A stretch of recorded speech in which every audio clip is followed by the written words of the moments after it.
पता है, साईं बाबा से जुड़ने का, उनके बारे में जानने का एक बहुत बड़ा फायदा ये होता है, और उस जमाने में भी होता था। उस जमाने से मेरा मतलब है 1918 से पहले, जब बाबा शिरडी में फिजिकली रूप में आपको दिखते थे, तो उसका फायदा ये होता था कि कोई भी अंतर नहीं रहता था, भेदभाव नहीं रहता था, चाहे वो धर्म का हो, जाति का हो, पैसे का हो। तो आज हम इस पैसे वाले पे बात करेंगे कि बाबा के बहुत सारे ऐसे भक्त थे जो बहुत अमीर थे, करोड़पति थे, धनवान थे। उनका संपर्क साईं बाबा से हुआ और उसके बाद उन्हें, उनका जो जीवन है वो इस तरीके से व्यतीत हुआ कि उनको जैसे अपने करोड़ों रुपए की परवाह ही नहीं। परवाह नहीं से मेरा मतलब है कि उनको बाबा के आगे वो अपने पैसों से बिल्कुल भी प्रेम नहीं रहा। वहीं एक दूसरा तबका, एक दूसरा भक्त का ग्रुप, एक दूसरे, अगर हम भक्तों की तरफ ध्यान दें तो ऐसे भक्त आते हैं जिनके पास एक रुपया भी नहीं था, बिल्कुल पैसा नहीं था, बिल्कुल गरीबी से गुजर रहे थे। लेकिन उनको गरीबी से भी मतलब नहीं था, उनको गरीबी से भी फर्क नहीं पड़ता था, उनका पूरा ध्यान जो था वो साईं बाबा की ओर था। तो ये जो दोनों चीजें हैं, एक तरफ बहुत अमीर, एक तरफ बहुत गरीब, बाबा के संपर्क में आने के बाद इन्होंने अपनी अपनी चीजों को महत्व दिया ही नहीं। तो इससे हमें एक चीज तो क्लियर हो जाती है कि इस जीवन में अमीरी और गरीबी का आपस में बिल्कुल भी महत्व नहीं है। श्री बापू साहेब बूटी एक बहुत करोड़पति व्यक्ति, नागपुर के इतने धनवान व्यक्ति, जो साईं समाधि मंदिर आपको देखने को मिलता है वो उन्होंने ही बूटीवाड़ा नाम से बनवाया था, और बाद में बाबा की महासमाधि के बाद वो साईं समाधि मंदिर बन गया। वो नागपुर के इतने करोड़पति व्यक्ति थे, खूब धनवान, खूब पैसे वाले, खूब प्रॉपर्टी, लेकिन उसके बाद भी उन्हें उनकी कोई परवाह नहीं थी। वो बाबा के समक्ष ऐसे खड़े हो जाते थे और बाबा के सिर्फ चरणों को देखते थे, बाबा से आंखें भी नहीं मिलाते थे, कि जैसे कि कुछ है ही नहीं।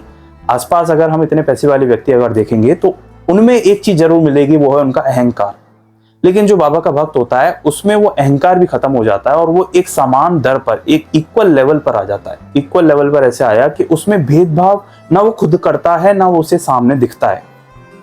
इसका एक बहुत बड़ा एग्जाम्पल है महालसापति जी। महालसापति जी वैसे तो बहुत गरीब व्यक्ति थे, सुनार थे, लेकिन सुनार का उस जमाने में वैसा काम नहीं होता था जैसे आजकल हम देखते हैं कि सुनार बहुत पैसे वाले होते हैं। उस समय गोल्ड स्मिथ यानी कि उस समय बिल्कुल भी कोई काम नहीं होता था, और महालसापति बहुत गरीबी से गुजरे हुए 4 से 5 उनकी डॉटर्स थी, उनकी बेटियां थी, जिनकी शादी करना, जिनकी शादी करने के बाद खर्चा और सब कुछ जो भी चीजें थी वो बहुत ज्यादा महालसापति ने बहुत गरीबी से गुजरे।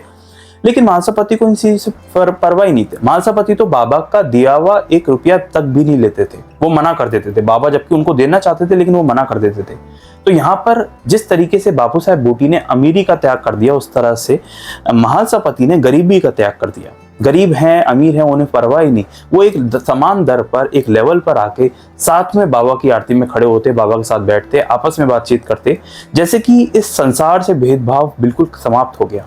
तो बाबा की छत्र छाया, बाबा की कृपा, बाबा के बारे में पढ़ने से एक बहुत बड़ी बात समझ में आती है। वो ये है कि व्यक्ति में भेदभाव, डिस्क्रिमिनेशन अगर मैं इंग्लिश में कहूँ तो वो खत्म हो जाता है, वो किसी भी पक्ष में हो। अगर आप कोढ़ी व्यक्ति, कोढ़ी रोगी, लेप्रोसी से शिकार बागोजी शिंदे को देखें तो कोई भी व्यक्ति द्वारका माई में उनसे ऐसे नहीं कहता था कि आप कोढ़ी हैं, आपको स्किन रोग है, आपको चर्म रोग है, आप यहाँ से बाहर चले जाइए, नहीं कहता था।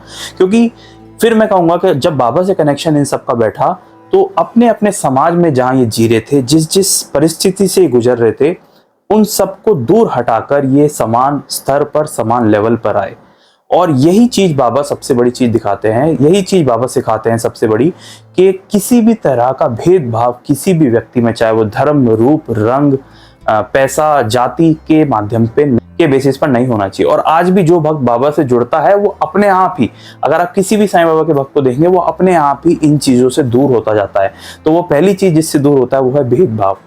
तो मैं यही समझाना चाह रहा था कि बाबा की लीलाओं को पढ़ने से अपने आप जो अहंकार है, जो भेदभाव की भावना है, अमीरी गरीबी किसी भी तरह की, वो दूर हो जाती है और वो समान दर पर आता है व्यक्ति। वो एक साथ खड़ा होता है और फिर बाबा को प्रणाम करता है, जैसे कि बाबा के समय में होता था।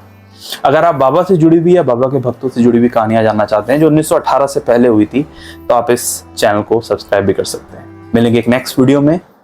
ओम साईं राम।